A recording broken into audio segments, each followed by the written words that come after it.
Hey guys, Godfather of Anxiety here again. I just wanted to do a short video about avoiding relapse with anxiety and especially avoiding recurring bad habits. So, when you are recovering from anxiety disorder, especially if you have recovered, bad habits can sneak back in very subtly and unintentionally. So I basically just wanted to make this video so that you guys know that even if you've been recovered for months or years, it's important to maintain your awareness of whether or not some of your bad habits are creeping back in. And so I figured I'd make this video. You know, some of what I've gone through recently has been the impetus for this one, because you guys know, if you've watched my videos, I've been essentially recovered, other than a couple of relapses, since 2009. And it's amazingly frustrating that somebody who has a channel about anxiety disorders, who has had a couple of relapses, and you would think, oh, smooth sailing. Guys, that's not how it works. We will always be prone, because of our brain chemistry, because of our heredity, because of our hyperactive amygdalas, we will be prone to these habits that lead to severe anxiety and stress that changes your life. So, and has real physical symptoms. So the first thing we need to do to be able to avoid a relapse and bad habits from sneaking back in, and to keep bad habits from sneaking back in, is we need to be aware of our stressors. And this is something that I get reminded of sometimes, because I do know my stressors, but it's amazing how you can forget about exactly what your stressors are, because if you're not confronted with them every day. So, recently I have had to drive. I have a daughter who is in training for a job, and I've had to make this drive that is an hour away, and involves going over bridges and driving through, some really busy traffic. And, I've been driving right along. I go to work. I do the normal things. I'm not a homebody by any means, but I haven't driven in that environment in a while. And this is what I'm talking about, knowing your stressors, because this time of year, first of all, this is when I first started having panic attacks, guys, around this time of year. A little bit later, but springtime into early summer, that's when I first started having panic attacks. And if you guys have followed the channel, you also know my first panic attack was while I was driving. So, believe it or not, our bodies and our minds are so determined to stay alive that even if something has been transpired years ago, if it deemed it to be a life and death situation, which obviously panic attacks absolutely feel as though they are life and death situations,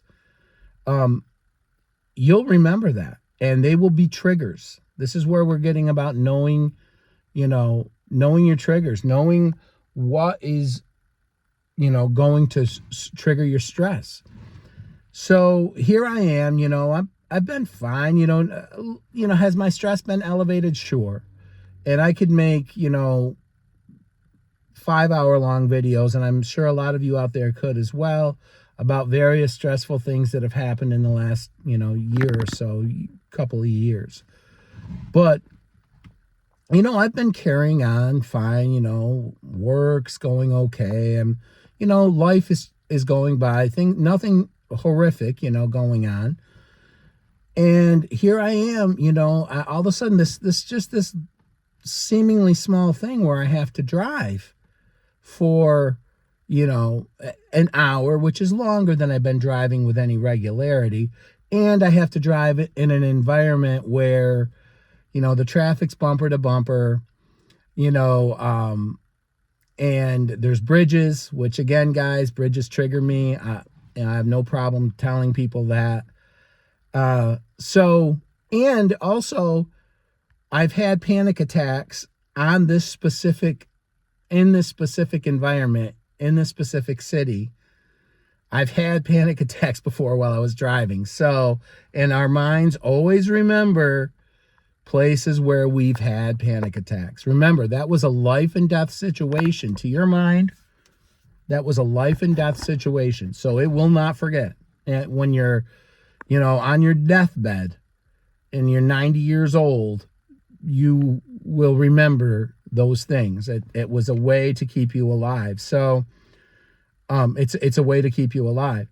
So anyways, I have, it was kind of unexpected, but sure enough, I've experienced some pretty serious anxiety and, started to have panic attacks while I was driving. Now I say started to have panic attacks because with my extensive history and knowledge of panic attacks, I normally can keep them from getting full blown because I allow them to happen.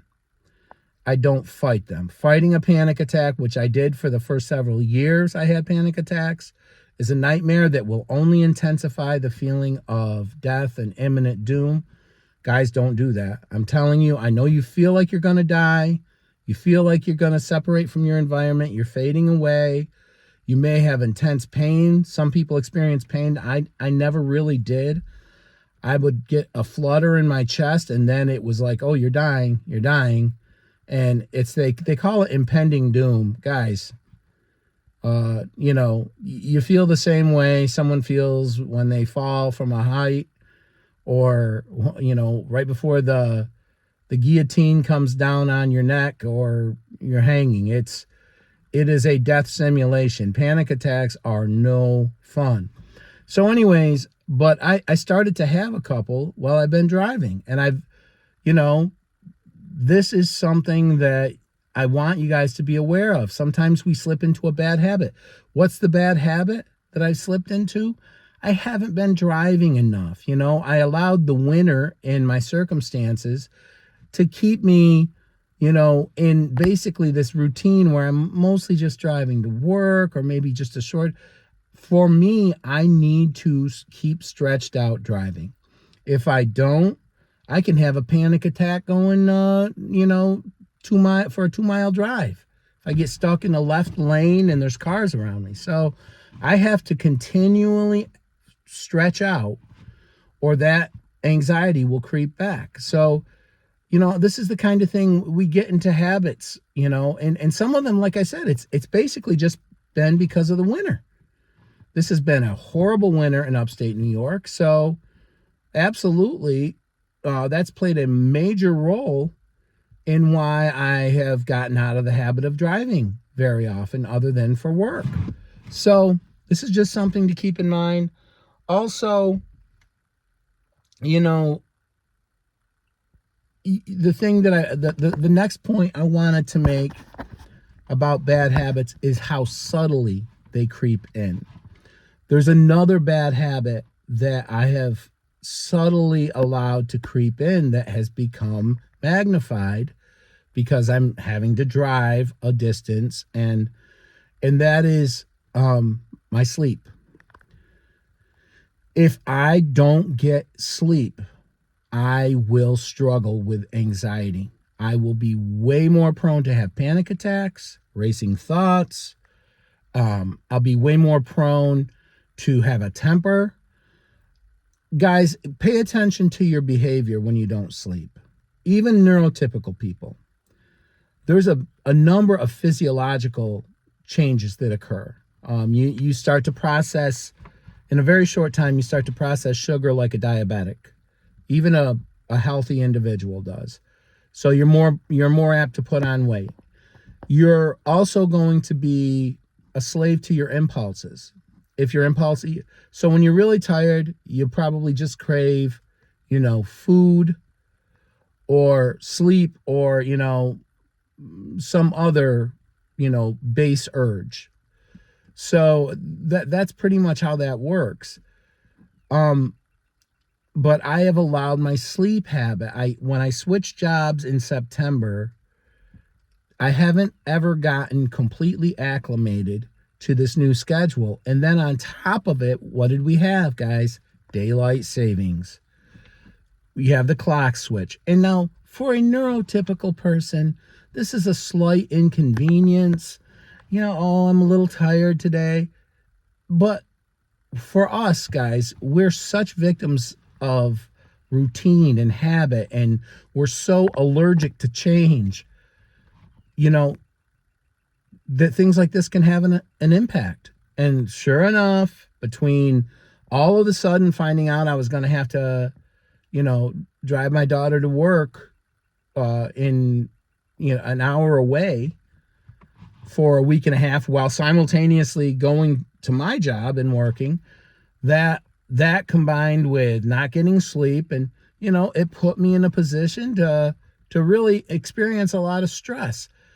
And guys, I'm not, I've never claimed in my channel to be somebody who, oh, my anxiety's behind me, it's all, that's just not how anxiety conditions work. Our wiring, we are pre-wired to experience, anxiety disorder. Now, we don't have to. We can manage it, and we can have amazing lives. Like I say, we tend to be extremely intelligent and extremely caring people. Like, if you don't care, your stress isn't going to be elevated, right? Like, if somebody is a sociopath and people are dying around them, if they aren't invested in those people at all, they're not going to care. It's like watching a couch or a chair get dismantled. But that's not how we are. We care about things deeply. We care about others. We care about life in general, So, it's really important to, be aware of the fact that, these bad habits are always going to be something that we're going to have to battle. It's never going to be a free ride. We're never going to be, oh, I took this pill, or, because guys, it's more complex than that. And we just have a pre-set, heredity to have these issues. And this gets to my next point. This is something that you guys, if you guys don't get anything else from this video, get this. You guys experience anxiety disorders. Most of you who follow this channel or have loved ones that do. And it is so important to vary your routines, to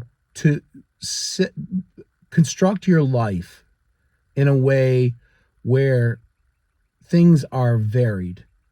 Don't get married to one routine, because normal people can, do 4 months of a routine and then have it completely switch up, get a job where they have to fly on weekends, and they're fine. They're just like, oh, okay, it's exciting. They process that as excitement and they look forward to it. That's not generally how we do it, guys. So that's why, here I am, some little subtle changes that a neurotypical person wouldn't even notice can be really big to people like us. So this means that even when things are going well, or when things are hard to vary too much, vary them. And I'm talking about everything, vary, whether it's an exercise routine, vary that. Whether it's, whether it's, where you're going and activities you engage in, the people that you spend time with.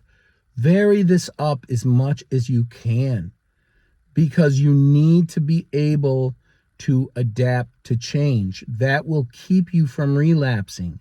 It will keep you from recurring habits, bad habits, setting back in. So important. I cannot overstate the importance of varying your routine. Now, guys, this is something that you have to do gradually. It is not something that you just want to, okay, all of a sudden I'm going to start, doing something wildly different that, is going to trigger my anxiety. You don't want that, but you can't get complacent. You can't just let things go and think when things do get changed, when a routine is changed by necessity, you're going to be able to adapt to it. It's just not the way it works. Not for us.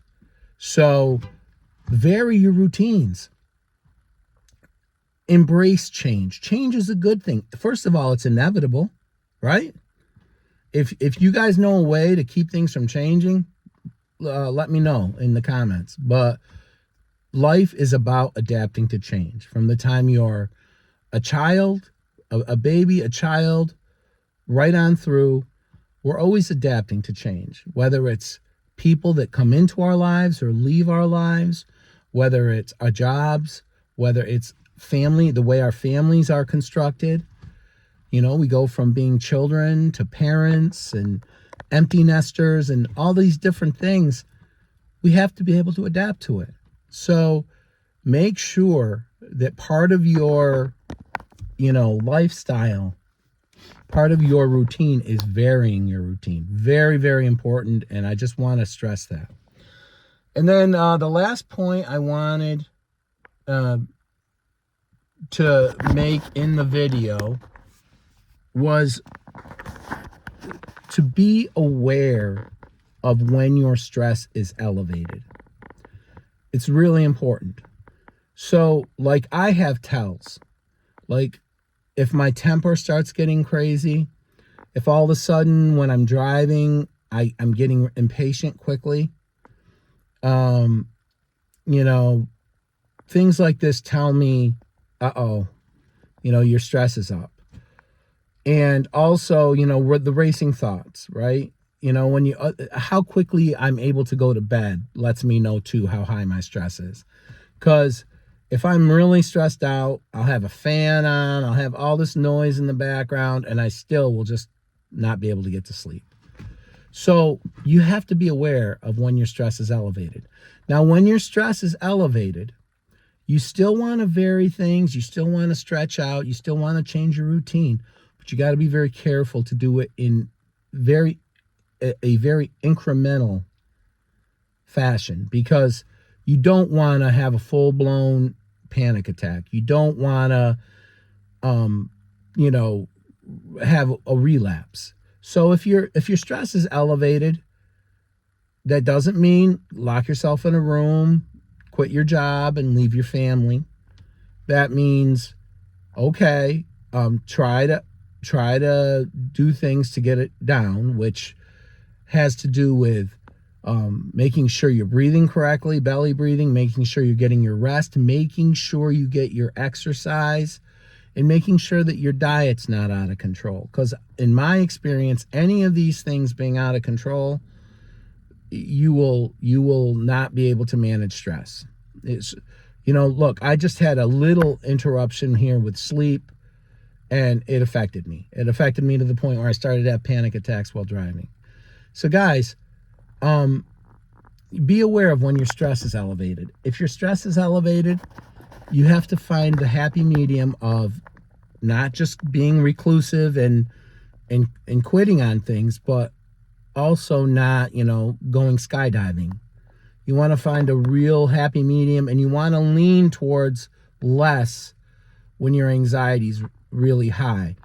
And just before I wrap up the video, this is something that's so important, because you have to learn how stressed you are. Because at a certain point, it's okay to take a day off from work and just completely chill, as long as you use it to get sleep, as long as you use it to decompress. It's okay to do that. It's necessary sometimes. So if you're, I do different things. I do just to keep my stress from getting to that point. And I've learned, after having this condition now for, 23 years, it'll be 23 years in May, I've learned how to recognize when I need breaks, when I need to just decompress.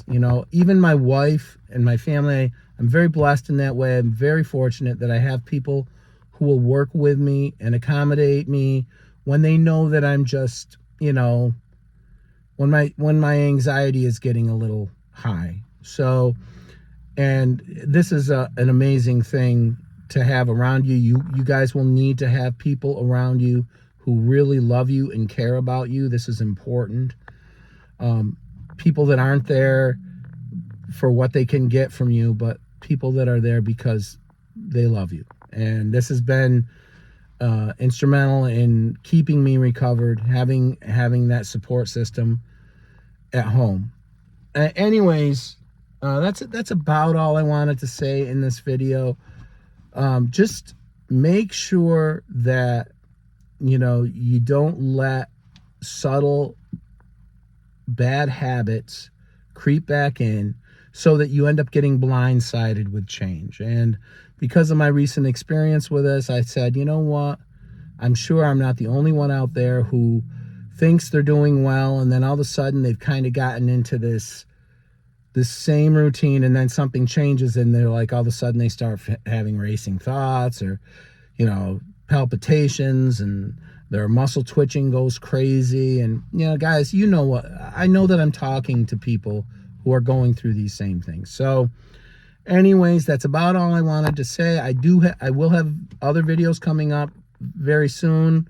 I want to do one on PTSD. I think it's especially important given the current environment, state of the world type thing. I think that a lot of people deal with this because of childhood trauma or combat, or a variety of different traumas that happen to people throughout their lives. So I want to do that. And but that's about it, guys. Thanks so much for the engagement. It's truly appreciated. And until my next video, take care.